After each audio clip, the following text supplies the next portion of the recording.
तेल टाकलं. तेल टाकल्याच्या नंतर मी असं पूर्ण मिक्स करून घेतलेले.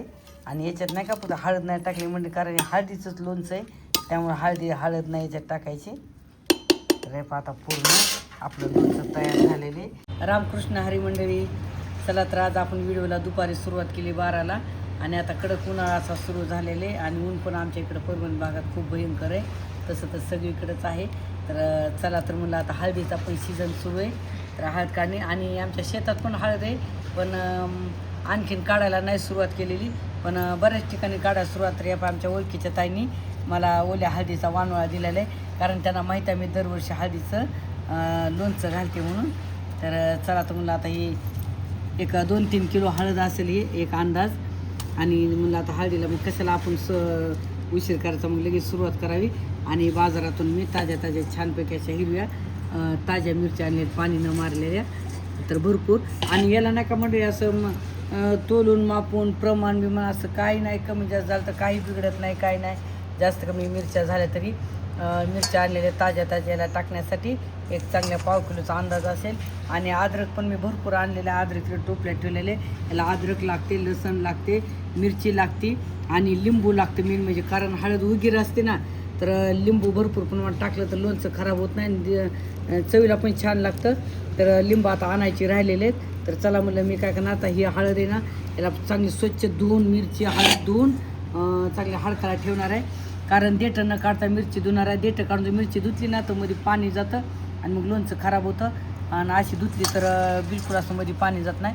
तर चला तुम्ही आधी धुवून निथळायला ठेवणार आहे टोपल्यामध्ये, मग नंतर बाकीची तयारी करणार आहे. आणि सुकल्याच्या नंतर हे पूर्णवरची मी साल काढून घेणार आहे. तर चला तर याला चांगली धुवून काढू, कारण हळद धुतली ना तर चांगली निथळायची, बिलकुल असा पाण्याचा अंश न राहायला पाहिजे हळदीला, नाही तर काय होतं लोणचं खराब होतं. त्यामुळे मी चांगली वाळवून मस्त निथळल्याशिवाय याची साल काढणार नाही. तर आता हे दोन्ही पण धुवून घेतलेले आहे. आणि खरं तर नाही का मंडळी, हळद मिरची धुवायची पण गरज नाही, पण हे बाहेरून आलेले आहे ना हळद मिरची कपड्यातून किती ठिकाणी आदळून हे, म्हणून मी धुवून काढलेले. आणि घरचं असलं ती धुवायची पण गरज नाही, अशीच पण साल काढून लोणचं करायला चालतंय. पण म्हणलं चला आता ही बाहेरून आलेलं थोडीशी घाण गोण निघून जाते. आता याला तासभर चांगले निथळायला ठेवणार आहे. तर मंडळी पूर्ण हळद चांगली पाण्याचा अंश गेला, सुकल्याच्या नंतर मी आणि सुनबाईनं दोघीने खिचली म्हणून खिचली. आणि चला म्हणलं 3-4 कोंबं राहिले, आता तुमच्याशी थोडंसं शेअर करावं. थोडंसं राहिलं तर बघा, खिसून जे तुकडे राहिलेत ना ते पण मी मिक्सरमधून बाजूला आहेत ते काढणार आहे. तर बा असे खिस. आणि तुम्ही नाही का ह्या हळदीचे मोठे काप करू शकता, गोल चकल्या करू शकता, पण मी काय केलं खिसलेलं, कारण खिसल्यानंतर लोणचं लवकर मुरतं, लवकर खायला पण येतं. आणि आपण हळदीचे कोंब असतात ना हे, तर छोटे मी पूर्ण निवडून काढले. 2-3 किलोचा अंदाज हळद होती, पण नको म्हणले बारीक काढले, खिसायला ह्याला पण त्रास होते, खूप झालं म्हणलं लोणचं जास्त नाही. तर 1-1.5 किलोचा अंदाज खिस झालेला आहे तयार. आता हे राहिलेले पण कोंब खिसून घेणार आहे. आणि एवढा झालेला आहे. आणि आता ते काय केलं मी, पाव किलोचा अंदाजे मिरची घेतली होती ना, ही पण छान बिलकुल पाण्याचा अंश राहिला नाही, काय नाही.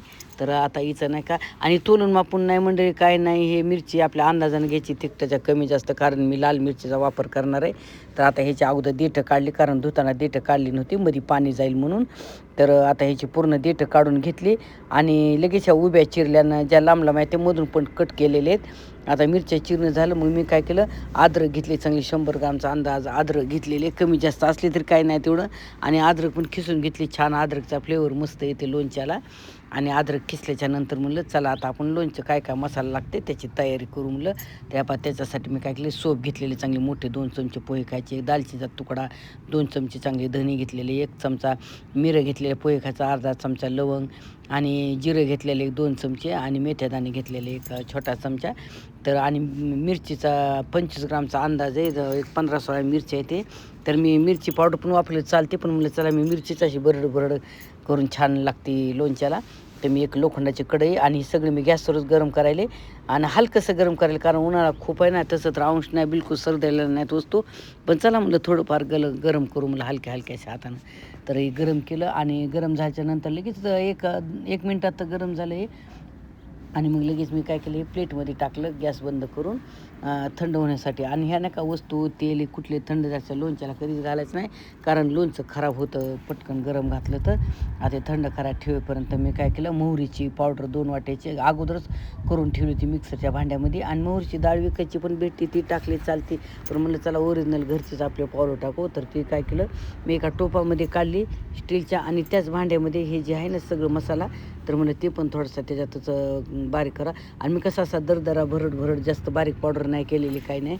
तर हे पाशी भरड छान लागते बघा, लोणच्याला मस्त फ्लेवर येते. तर अशा पद्धतीने केली, आणि ते पण एक प्लेटमध्ये काढून ठेवलेले. आणि आता हे थोडंसं गरमच असते मिक्सरवरून काढल्याच्यानंतर. मग थोडंसं, आणि त्यानंतर काय केलं, मी छोटी कढई घेतली, आणि त्याच्यात आता मी तेल वापरणार आहे, लोणच्याला टाकणार आहे. म्हणजे नाही टाकलं तरी चालते, आपल्या मनावर आहे. पण लोणच्यानं तेलानं थोडंसं लोणच्याला कट येतो, छान लागतं. म्हणून मी तेल एक चमचा 2 वाट्याचा अंदाज तेल घेतलेलं आहे. आणि तेल नाही का चांगलं कडकडीत गरम हो. तर मंडळी आपण तेल पण कडकडीत गरम केलं ना, तर छानपैकी असं तेल थंड झालेलं आहे एकदम. यापा सगळी तयारी केलेली आहे, यापा मसाला बिसाला सगळी तयारी झालेली. आणि इकडं पाही हळद होती भरपूर ना, आणि जे तुकडे उरले त्याचे असे मिक्सरमधून काढलेले. आणि यापा भरपूर सागरं मी असं छोटं छोटं काढून घेतलेलं आहे. तर आता हे 1-1.5 किलोचा अंदाज आहे बघा हे. तर आणि हे मीठ नाही का 200 ग्राम मीठ आहे. रव्यासारख्या मैद्यासारख्या वस्तू याच्यात 150 ग्राम बसतात. तरी मीठ जड असताना 200 ग्रामचा अंदाज मीठ आहे. आणि ह्या भरपूर असा लसण पाकळ्या तयार केलेल्या आहेत. आणि ह्या एक 200 ग्राम मिरची घेतलेली, आपल्या चवीनुसार घ्यायची कमी जास्त. आणि मसाला तर तुम्ही पाहिलेलाच आहे. तर आता मी काय करणार आहे, सगळ्यात अगोदर मसाला टाकणार आहे पूर्ण तयार केलेला, असा भरड केलेला आहे, छान लागतो. आणि हे जी मोहरीची 2 वाटे आहे ना पावडर, तर त्यातले एक अंदाजानं घालायची, एवढी नाही घालायची. आणि ह्याला मग प्रमाण नाही, काय नाही, आपल्या अंदाजानं घालायची. अर्धी पावडर वापरलेली, अर्धी बाजूला ठेवलेली. आणि हे अद्रकचं खिसून घेतलेलं मी असं भरपूर असं एक असेल 100 ग्राम किंवा कमी जास्त असं, एवढं का मोजून नाही घेतलेलं हे. आणि याच्यामध्ये आता लसण पाकळ्या नाही का मी अशा तळून नाही, कच्च्याच मिक्स केलेले, छानपैकी असा मस्त वास येतो लसणाचा लोणच्याला. आणि ह्या मिरची आहेत ना, आता ह्या लाल मिरची पण या मसाल्यामध्ये आहे, मी भरड करून टाकलेली. आणि वरून ह्या मिरच्या पण, कारण तिखट लोणचं छान लागतं. आणि आता याच्यात लिंब नाहीत, लिंबा परभणीहून आणायला सांगितले, तर आज लिंब येते. लिंब आणल्याच्यानंतर वरतून लिंब मिसळणार आहे. आणि आता हे जे मीठ आहे ना 200 ग्राम, तर यातलं अंदाजानं घालायचं मीठ, म्हणजे कमी जास्त हे असं काय नाही. तर मी थोडंसं ठेवलेलं आहे, बघू कमी जास्त पडलं तर. आणि हे बरणी जे आहे ना, हे भाई बरणी, तर बरणीच्या बुडाला पण असं मी थोडंसं घालणार आहे. जितकं मीठ जास्त असेल ना तितकं लोणचं टिकतं. तर चला मी सगळंच घालणार आहे. आणि मंडळी हे हळदीचं लोणचं नाही का एकदम आरोग्यदायी असं आहे, कारण शुगरच्या माणसाला एकदम भारी लोणचं. आणि याच्यात नाही का हळद कुठल्या पण रोगावर चालते. पुन्हा याच्यात धने झालं, मेथ्या दाणं झालं, मिरे झालं, म्हणजे पूर्ण हे बहुगुणी सगळं लोणचं. म्हणजे ज्या वस्तू टाकल्या त्या वस्तूमध्ये पण असं काय गुण असे दडलेले आहेत. तर बहुगुणी असं आरोग्यदायी असं हे हळदीचं लोणचं आहे. कोणी पण खावं, फक्त बीपीच्या माणसाने थोडं जपून खावं लागतं, कारण याच्यामध्ये मिठाचं प्रमाण जास्त असतं, आणि बीपीला मीठ जमत नाही. मग नाही तर मग कोणी पण कुठल्या याच्याला चालतं हे लोणचं. तर आता हे काय करणार, मी सगळं पूर्ण एक जीव करून घेणार. आणि याच्यात भरल्याच्या नंतर मग याच्यात मी थंड झालेलं तेल घालणार आहे बघा, पूर्ण मिक्स झालेलं लोणचं. आणि आता बरणीच्या बुडावर थोडंसं मीठ घातलेले. तर आता याच्यामध्ये भरून घ्यायचं.